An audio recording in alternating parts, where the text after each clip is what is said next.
Hello, and welcome to our webcast on production SLOs, Success Defined. This is a three-part webcast series where we're going to explain the value of service level objectives for production systems. The theme of this series is Success Defined. Our goal is to take you on a journey and share our thinking about the importance of creating SLOs for your business. We want to help you figure out the best SLOs and go about defining them and tracking and iterating on them over time. SLOs are truly unique because they bring a number of different stakeholders together to agree on the important things to measure for your app or service.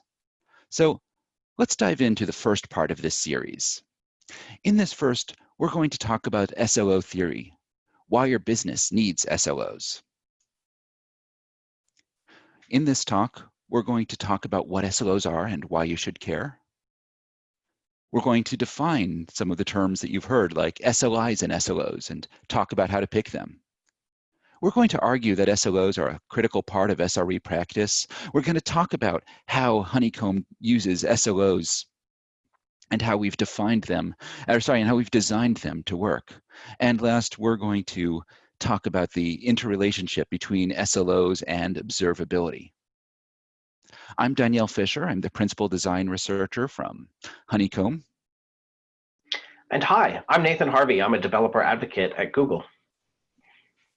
Together, we're going to be talking about some of our work. SLOs are a data-driven way to measure and communicate how production is performing. We're basing those on measures that your customers care about because we want to describe how broken things are and to be able to budget the remediation. What I mean by all that really is that we're trying to find a language that engineers and business stakeholders can share. In my personal experience, I've worked with managers who are very concerned about reliability, but perhaps less eager to bring out new features. After all, they wanted to make sure that the system stayed up at all times and got very concerned about any alerts. And I've had the reverse, times when upper management was pushing for new technologies to come out, while engineering was saying, hey guys, slow down a moment, we're really trying to get things stable. What we'd like to do is find a way that we can find a balance between how many noisy alerts we're generating and that we can help people focus on where their effort is going to make the best success in order to make their system more reliable and more usable. I'm going to turn it over to Nathan to explain a little more. Yeah, Danielle, I love that way that you've set us up here. And I really think it comes down to this idea of incentives. How are we incentivizing the work that each part of our team is doing? You know, in a typical sort of more traditional engineering organization, we might turn to developers and say, your job is agility. Your job is to build and ship features as fast as you possibly can. And then we might at the very same time turn to the operators that are responsible for maintaining those systems and keeping them up and running and say to them, your job is system stability. Whatever you do, do not let the system fail. Do not let the system go down. And when we say these things to each of those groups, we're really setting up some real tension and friction between the groups. So we come back to this question of how can we actually incentivize reliability? How can we get these two teams working together towards the same end goal? And like you mentioned, sometimes you have even folks in the business that are very concerned about the reliability of the system. They want it available all the time. Again, that can provide some tension with, should we be shipping new features out to our customers? After all, it is what our customers demand and want. At the same time, they demand and want a reliable system that they can grow to depend on. So we really want to incentivize this reliability, but we don't want to overcorrect too much and freeze all feature development. But we do have to be realistic as well. And one of the things that we know when we think about being realistic is, what is it a realistic goal? And Ben Traynor-Sloss, who helped found site reliability engineering within Google, is known for this quote: 100% is the wrong reliability target for basically everything. It doesn't matter what you're building. We know that getting to 100% is probably not the correct reliability target that you should be shooting for. Danielle, what are some of the reliability targets that you have within Honeycomb? That's a great question. We've been thinking about that question a lot. So Honeycomb collects user data, for example, and it's really important to us to not lose user data. If we were coming to anything that was close to 100%, we'd say that pretty much all user data should come in. On the other hand, people are used to websites that might have at least a little bit of flakiness or a little bit of delay once in a while. The internet is a difficult place. So our UI should almost always work or very often work. And behind that, we have a query engine that's connected to a series of large and fast databases. While they should almost always deliver the response, once in a while you're going to have to wait for a query response. Now, I've used terms like almost always versus sometimes because I'm trying to get at this idea of not quite 100%. I'll try and quantify those in a little bit.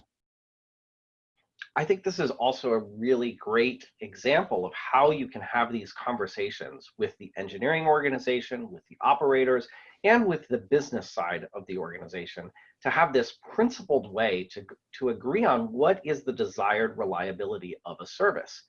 And in fact, having those discussions is fundamental to the practice of SRE, or site reliability engineering.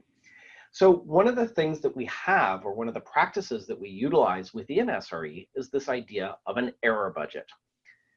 And an error budget is exactly that. It's the desired, it's a way to talk about the desired reliability of a service. It's also something that can be measured over time. So an error budget is an acceptable level of unreliability. If you think about 100% as being the top level of reliability, we recognize that we cannot get to 100%. And in fact, trying to get there is probably a fool's errand.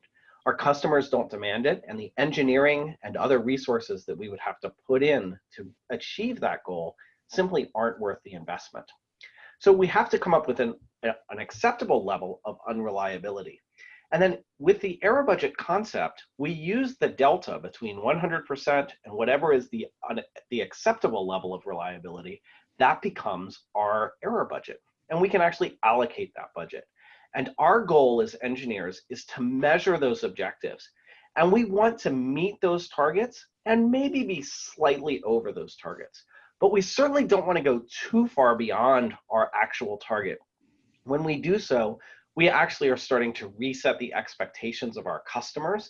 And then when we do meet something that we've decided is within the bounds of our objectives, if we've already reset our customers' expectations to expect more, then they may get disappointed. Nathan, I'm going to pause you a moment there and say this is really unintuitive, at least it was when I was starting this off. The idea that I want to be building my system to sometimes disappoint people.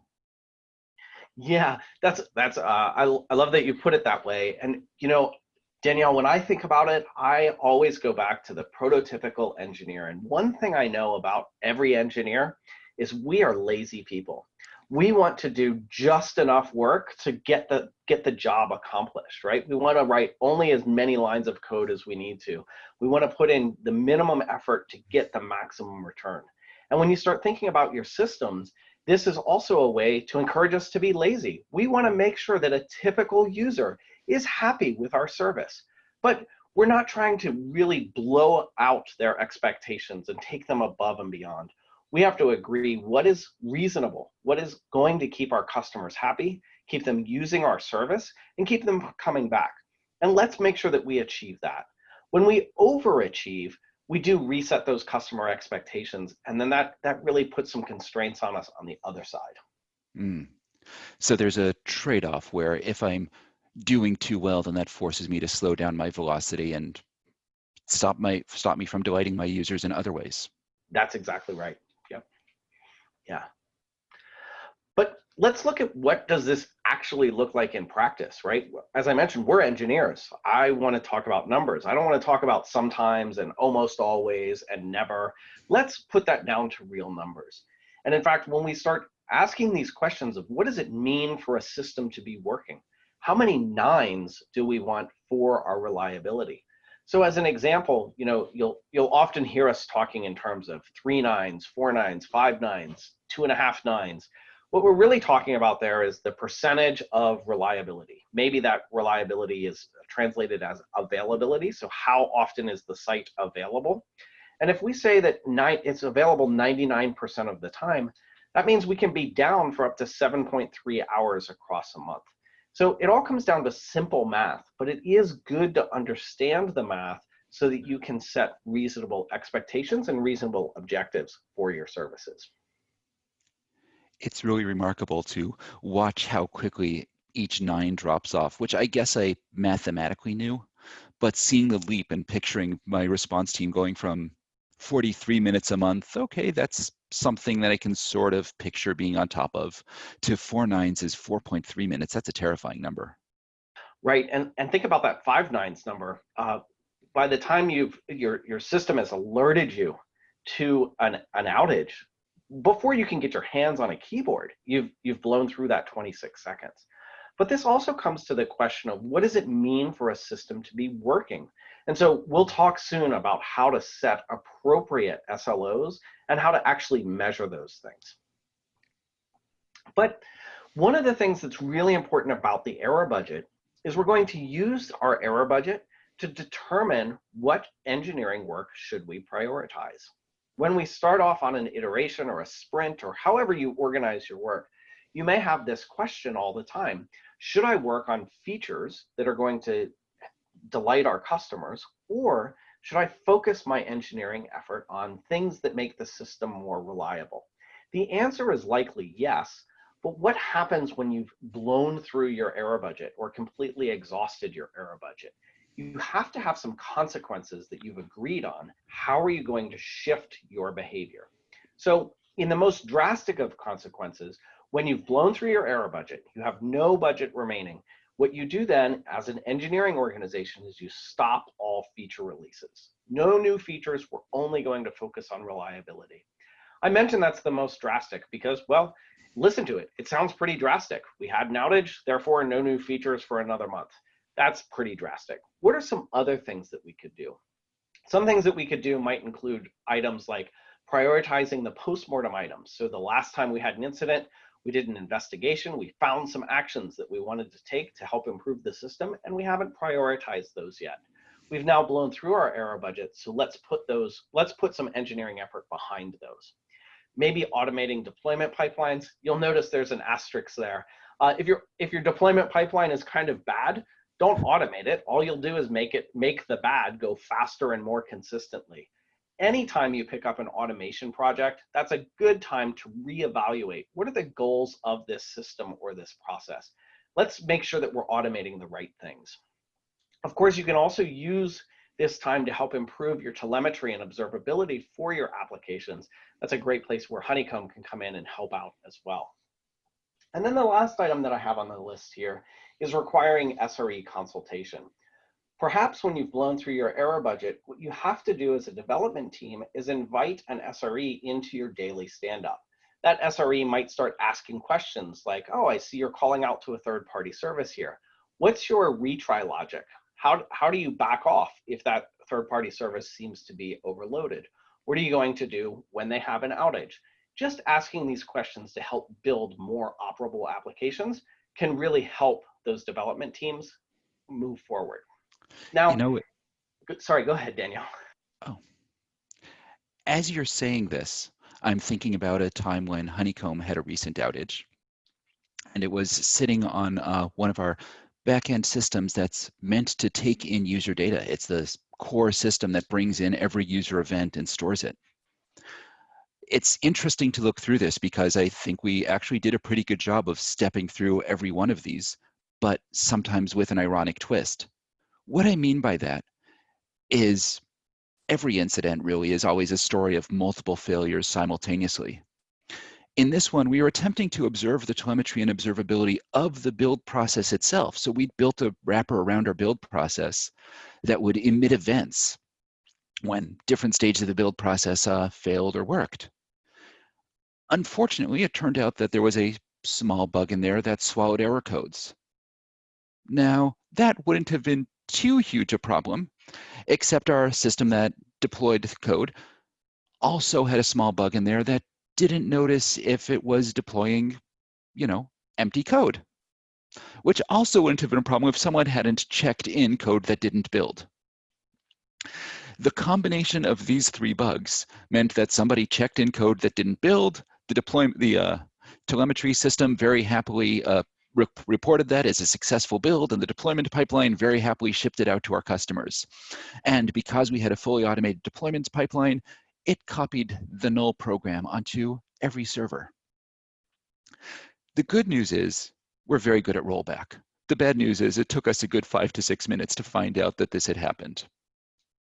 And it's definitely true that after that, we did freeze feature releases while we slowed down and took another look at how we were building our deployment pipeline, how we were monitoring this, and tried to make sure that each and every one of those different failures was checking in so that the next time none of them would be able to take us down, much less all of them. That's a great story. I'm glad that you've lived through that, but it does certainly highlight this idea that when, as you mentioned, when something goes wrong, it's this confluence of failures. It's not typically a single thing that failed that brought the system to its knees or caused an incident or required human intervention. But when we talk about an error budget and some of the consequences that you might face, it's not always bad, especially from a product development point of view. If what I want to do is ship features, we can also use the error budget to allow us to do the things that we need to in the system. So yes, when we've overspent our error budget, there are consequences. But while we have error budget remaining, we have this other question: what should we spend our error budget on? In fact, we know that when there's too much remaining error budget, that's an indicator from the system that we probably aren't moving fast enough. And the challenge or the downside of not moving fast enough is you can't put new features in front of your customers and learn from them, learn from that customer behavior as fast as you might like. So with this error budget in hand, we can actually accommodate a bunch of things, releasing new features, of course, but also expected system changes. Think about that last system update that you had to make or patching that you had to do across all of your systems. It was hard, it may have been hard to prioritize that work. You can use the error budget as a guide to say, hey, we have error budget remaining. Let's go ahead and take on that system update or that system maintenance that we have to do. You can also use that error budget to work out inevitable failures in hardware, networks, etc. You can use it for planned downtime and even for risky experiments. One of the things that I love about this idea of risky experiments, when you first set your goals and objectives, Danielle, you even talked about this, this idea that sometimes you'll have to hit refresh on the page in order to see the data within the application. Well, how do we quantify sometimes, especially when we ask the question from a user's perspective? What's an acceptable level of sometimes? A risky experiment may allow us to play with those numbers. We could potentially introduce some latency or something that would cause more users to have to refresh the page, just so that we could kind of test where does the user satisfaction really start to fall off to make sure that we are meeting that objective. So we can use the error budget to help fine-tune the goals that we're setting as well. So let's talk about the actual process of creating an error budget. We're going to see that an error budget is made up of a couple of different things. We'll start with some of our implementation mechanics. So the first thing there is that we want to evaluate performance of our objective over a time window. So that time window might be something like 28 days, which is important because we want to always be sort of looking back on how are we performing against this objective. And remember that whatever we have left, that's going to be driving the prioritization of our engineering effort. So now I want to introduce a new term to you, the SLI, or Service Level Indicator. Now, at its heart, the service level indicator, an SLI, is simply a metric, but not every metric is an SLI. Excuse me. But not every metric is an SLI. An SLI is a quantifiable measure of service reliability. It is important that we think about these SLIs from a customer's perspective. So as an example, a good metric that you might know about your system is something like the CPU utilization. I'll be frank, none of your customers care how utilized or underutilized your CPUs are. That's simply not something that they care about. So when we talk about choosing a good SLI, we really need to think about what is an indicator that our customers will recognize or that they will feel that will tell them what's good or bad about the system. Now, there's also this question of what does it mean to be good? You know, think about any service that you use. What does it mean for that service to be working? And as soon as you start thinking about that, you're going to come up with so many different answers. So we like to really think about what are some of the events that indicate whether or not the system is working. At a very simple example, we might talk about the availability of a page. Now, when you think about a page, is that page up or down? There are so many assets and artifacts that create that page, we don't really know. Or you can't just simply say it's up or it's down. What you want to do is measure all of the requests coming to that page and understand that all of the valid requests are the sort of the denominator, and the good requests are the ones that will divide that by. And that will give us a percentage to help us understand what is our SLI.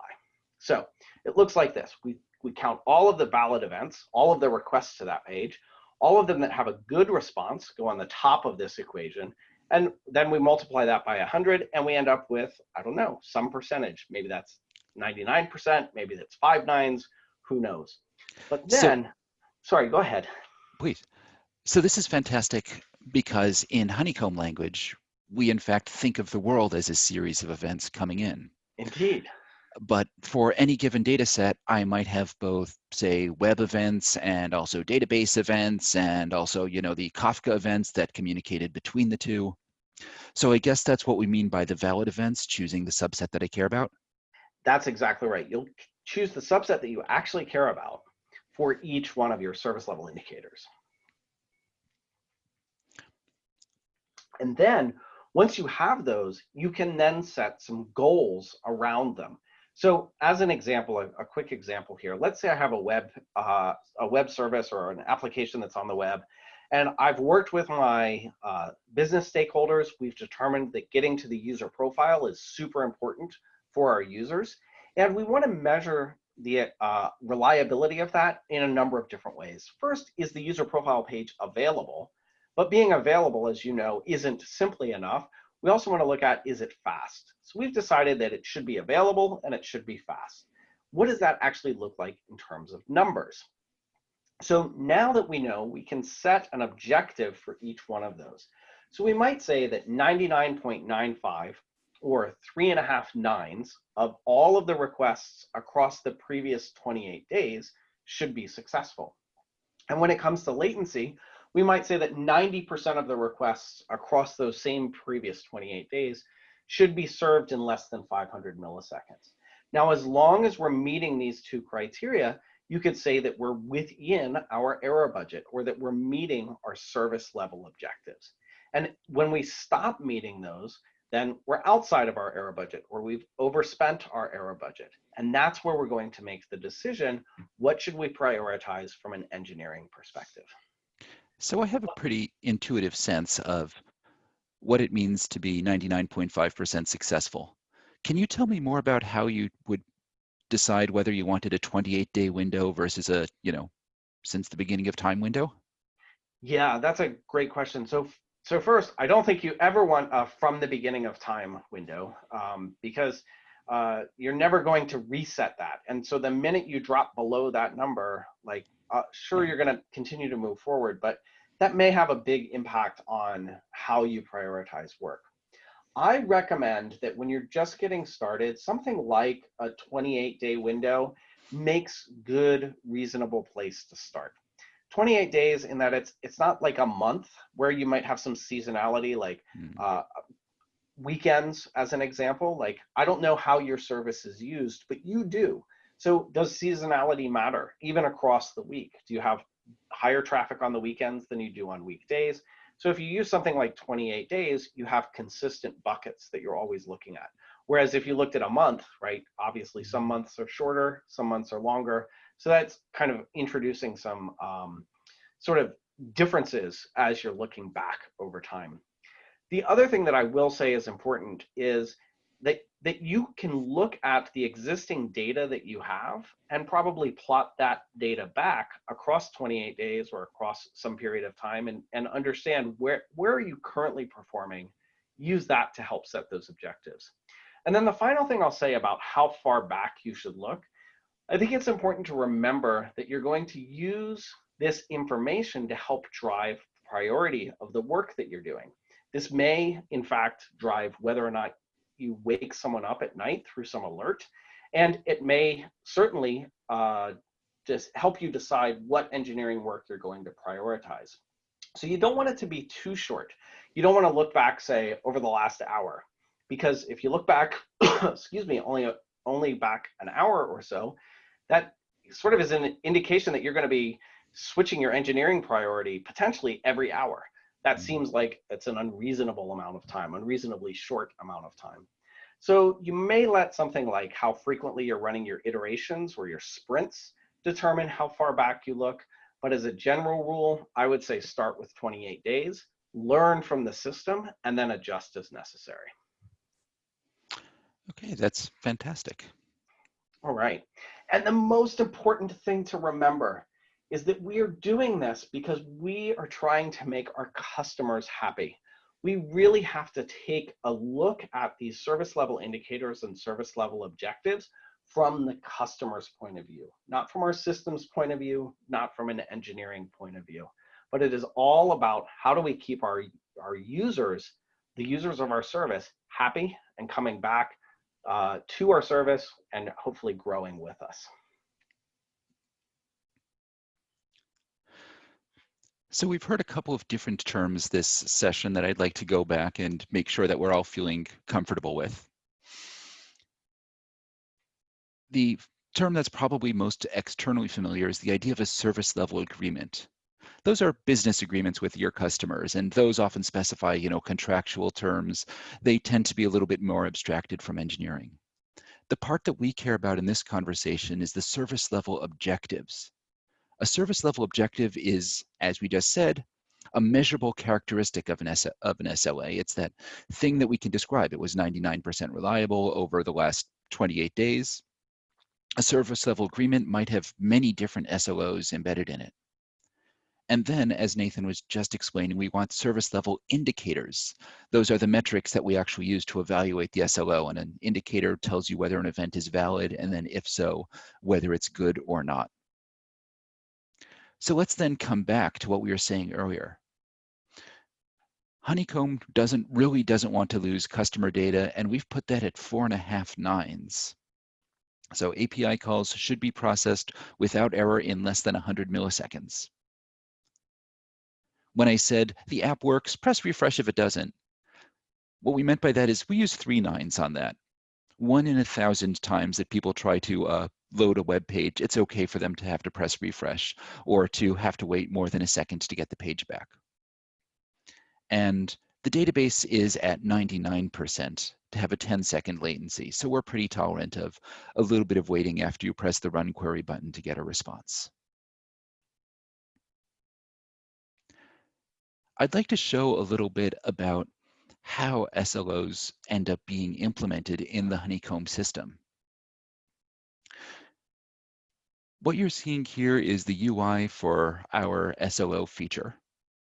And we're looking specifically at one failure. In fact, we've got a description of it on our blog, a time when the Shepherd, when our Shepherd load balancer failed for us.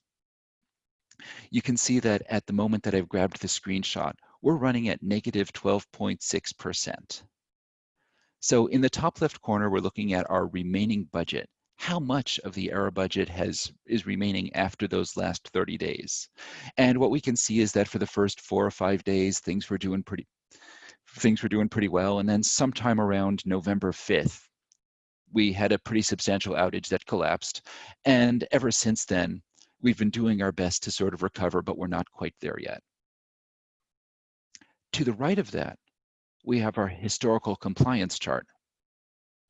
That shows for each day of the past 30, how often the SOO succeeded over the preceding 30 days. So up until November 5th, we were looking like a 5 nines service there. After November 6th, 5th, we dropped down to just below our 4.5 nines state, and we've been floating around there since. You can also see in the top right corner that we have an exhaustion time warning. What we've done is we've estimated, and I'll show you this in a little more detail in just a moment, how long it will be before you run out of budget. Since we've already run out of budget, that's already labeled as triggered. At the bottom, we have a heat map and a bubble up, which I'll talk into in a little bit more. So as I said, the burn down chart shows of the total events as of today, where did our budget go over those last 30 days? So what we're seeing here, again, is this history of where the budget went and what days you burned it down. I had talked about the idea of alarms, so let's extend that concept just a little bit. What we do is we take the last little while and we use that to predict when you're going to run out of budget. It's the if things go this way, how long will it be before I run out of budget? And the reason for that is because we'd like to be able to modulate the sorts of warnings. We want the idea we want there to be a difference between, well, you know, in another 24 hours, you'll probably be burning out, and in 2 hours. If you're going to run out of budget in 2 hours, it's probably time to declare an incident, get a team together, get things fixed right now. Well, if you've got 24 hours, you can probably look at that in the morning. In fact, at Honeycomb, we're finding ourselves setting our 24-hour alerts to. Those tend to, you know, put out a Slack notification somewhere that people will see in the morning, while the 2-hour alerts go directly to PagerDuty and they wake up the on-call person. I love that you're doing that, Danielle, because I think that, you know, in our industry, we have this tendency to over alert, and that really does a lot of harm to the humans that are responsible for looking after these systems. And there are plenty of times where I, as a sysadmin, have been woken up about a problem that did not need immediate attention. And as you know, when you get woken up in the middle of the night, like, it's not that you can act an alert and immediately fall back asleep. That interrupts your sleep cycle. It makes you a less productive employee the next day. And so I think that this is a really great use case for how we take that error budget and our service level objectives and allow that to drive how we treat the humans in this system as well. Oh, that's a really nice phrasing. I like that a lot, especially because when you come in the morning well rested, you're actually probably more likely to be able to remediate things as opposed to at 2 hours, you're going to just be trying to plug the dam in whatever way you possibly can. That's exactly right. The other thing that Honeycomb is pretty proud of is our ability to help break down precisely what happened and look at it across many dimensions because we pull high dimensional events. What I'd like to do is take a look, for example, at this heat map. I talked about how we were looking at this failure on November 5th and 6th.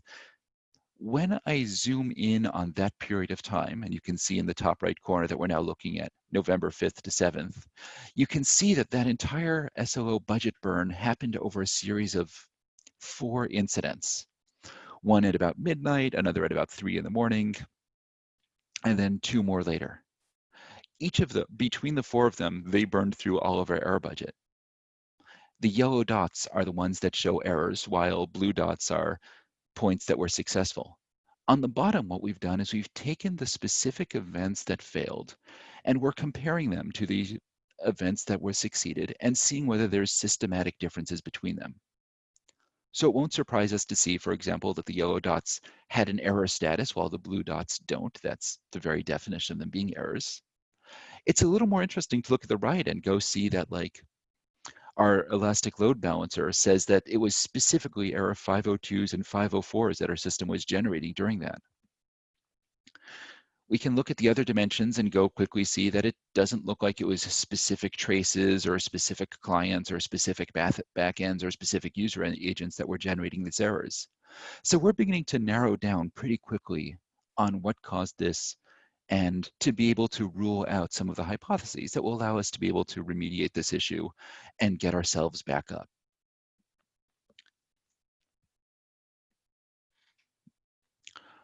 Overall then, I think we've had a chance to look at a number of different things about SLOs and SLIs. The idea of establishing SLOs is a group effort because it involves both understanding the user needs and engineering's abilities and bringing in SREs. Therefore, it's cross-functional teams, people who have interests in understanding the business needs as well as understanding the ops needs. We'd encourage you to start with SLOs that measure reliability, and this is a way of adhering to SRE practices. As Nathan was saying, we want to be realistic and choose meaningful targets that can reflect the sort of levels that we can maintain. We should understand the consequences of what happens when you blow through your error budget, and you should be able to figure out what you're going to be doing next. And one of the things that we didn't talk about as much here, but I think is really critical, is the idea that you're going to be measuring and iterating on these. These aren't something that you set once and then are etched in stone. Yeah, I think that's a really important point as well. As you get started here, you have to go into this with an intentional mindset, intent on learning. You're going to learn more about working with other parts of your organization. You're going to learn more about how your systems work, and you're going to learn more about how your customers are using the systems that you're building for them. I think it's super important that you recognize that you can't set the right SLOs the first time you try. You're going to iterate. You're going to learn over time. To give a really clear example of that, actually, when Honeycomb set our first SLOs, we were triggering on did it produce an error 500, because an error 500 is an error. Very quickly, we realized that some of the error 500s we were sending were, oops, it's our fault, we broke something, and a larger percentage were, hey, the user sent us invalid data and we wanted to let them know. We now have a new field in our telemetry called, is it their fault? And is it their fault doesn't count against our SLOs. Interestingly, our customer success team has picked up that is it their fault, and they now use that to be alerting to know which customers to reach out. So I actually feel like having done that initial investigation, both empowered the engineers to be able to describe what the scope of what they felt was things that they could work on. And it also empowered customer success to be more focused on helping make sure that our users are being successful with the product. It was a really interesting side effect. With that, I think I'm pretty much where I wanted to be. Nathan, anything that you wanted to add? No, I think this has been great. Thanks so much, Daniel. It's been fun chatting with you today. Nathan, thank you so much for joining us. I'm going to encourage all of you to come back for part 2. You're going to hear from a different Nathan, Nathan LeClaire, a solutions engineer at Honeycomb. He's going to actually walk through the process of building an SLO inside Honeycomb, building it against our tools, looking at data, and making decisions about how we can set those performance objectives in order to diagnose how things are working. With that, I'd like to thank Nathan for joining us, and thank you for listening in.